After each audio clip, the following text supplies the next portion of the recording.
Well, at least it's not snowing, and the Brewers are at 500. Hello, and welcome again to the Coulda, Woulda, Shoulda of Sports. I'm Nate Burrow here to offer up my take on the world of sports over the last week or so. Not a lot going on. The Easter weekend usually kind of dampens the schedule a little bit. No NASCAR. And baseball tries to work a few off days in there, but nevertheless, Brewers holding their own. A bad day yesterday. If you saw the game on Monday, Narveson not feeling all that well, got the start anyway, and it didn't work out for the Brewers, taking a 9-5 loss. They did put together some runs late and kind of make a game of it, but for whatever reason, so far this season, the Cincinnati Reds have had the Brewers' number.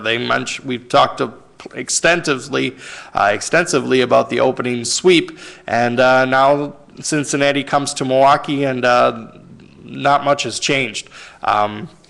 Whether it's matchup issues or what have you, the Brewers got to figure a way to get a win here, just to kind of get the monkey off their back of Cincinnati, because it's going to be a three-team race as this year goes along. I think eventually St. Louis is going to fade a little bit. That's just my take, and it's going to be Cincinnati and Milwaukee going at it for the division title, and whether or not there's a wild card involved in there remains to be seen. But the Brewers need to get things back on track here, get at least one of these two out of Cincinnati simply to get the monkey off their back. And then you head to Houston with a 3-game set against the Astros, the one not-so-good team in the division. And hopefully the Brewers can kind of get back on track there. But hopefully they can manage to get 2 wins here. Tonight's matchup, Tuesday night, not the best matchup. Chris Leak against Estrada. Estrada's been pitching okay, and he's kind of in an audition role, so to speak. Greinke is very close to coming back. Could be, this might be Estrada's last start. For now, clearly there's going to be injuries throughout the season. Not, for a pitching staff to get their 5-man rotation to hit every start from the month of May on would be ridiculous. So Estrada's going to find his way back into a rotation, but this might be his last start for a little while. So we'll see how that kind of plays out in his head and how he handles that. But, mentioned the Brewers are at 500 exactly, 11-11, 1 game back from St. Louis right now, a half game back from Cincinnati. So certainly not in bad shape. We talked about it for a couple of weeks now. Play solid baseball, keep in that division race, 500 mark, that kind of stepping stones until you get Greinke and Hart back, and both of them are getting closer.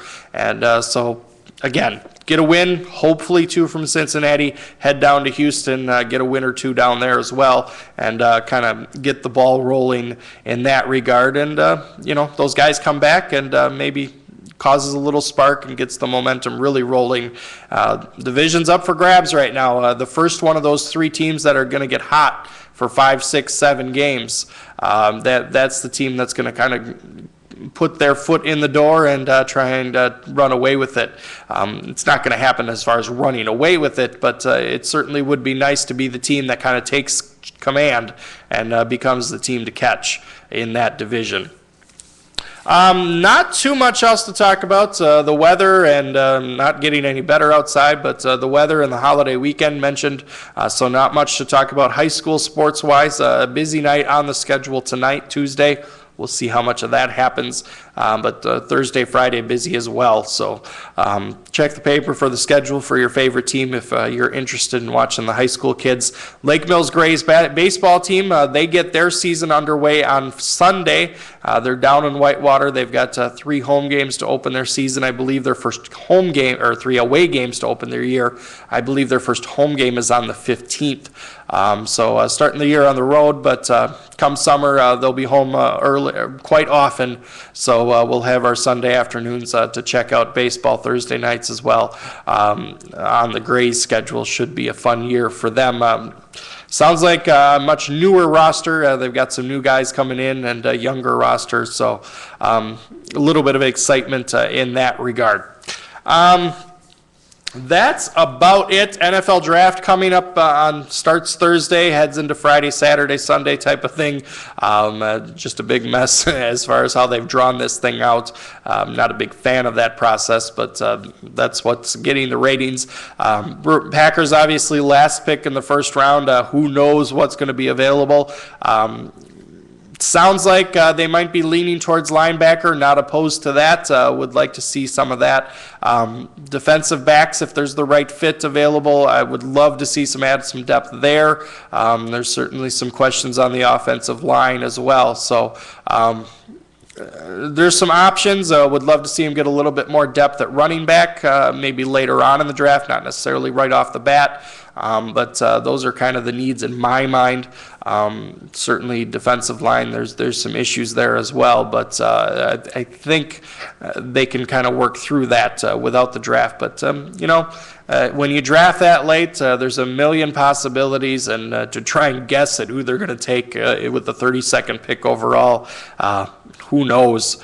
Some of these draft experts that run through the entire first round and think they know what they're talking about, a lot of times they get 9 or 10 picks correct, which doesn't seem all that well to me when you should be, that's your life for a month or so trying to figure out the order and what's going to happen when.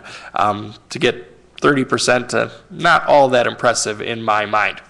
But regardless, we'll see how it all unfolds, and we'll break down the picks that the Packers do make next week, and we'll talk about that and hopefully some more Brewer victories to talk about as well. Before I get out of here, I did want to mention last week's trivia contest. We asked before his earlier win this season, where was Matt Kenseth's last NASCAR Nextel Cup victory, Sprint Cup victory? That was in California. A couple of seasons ago, we won back-to-back races, so that was that answer to trivia. The trivia question last week, nobody took a chance at it, so get to keep the prizes for myself. This week, we're going to ask a pretty simple question. I don't talk too much hockey on it, so we're going to keep this so I don't give it away too much, but a very, very simple question if you pay attention at all. Who was last year's Stanley Cup winner? Going to keep it real simple. CWSsports@hotmail.com is the email. We'll get you some free prizes, bowling at the Lake Mills Lanes, or a free classified ad in the leader. You can take your pick there. But did want to briefly mention a couple of Game 7s tonight, Tuesday night, both at 6:30, 9 o'clock. The Blackhawks are in Vancouver for your local, as local as they get, NHL team. And then Buffalo at Philadelphia, another Game 7 prior to that. Also a Game 6 on the docket as well. So it's plenty of good hockey starting to get that first round over with, and they'll build up towards the second round. NBA kind of in the similar situation. They're starting to wrap up that first round of series. Nothing too dramatic so far across the schedule, but they're drawn out just a little bit more there. So we'll have NBA Finals, Game 6s and 7s to talk about next week a little bit. But fun time of year if you're into either one of those sports. I do like to catch a little bit of hockey.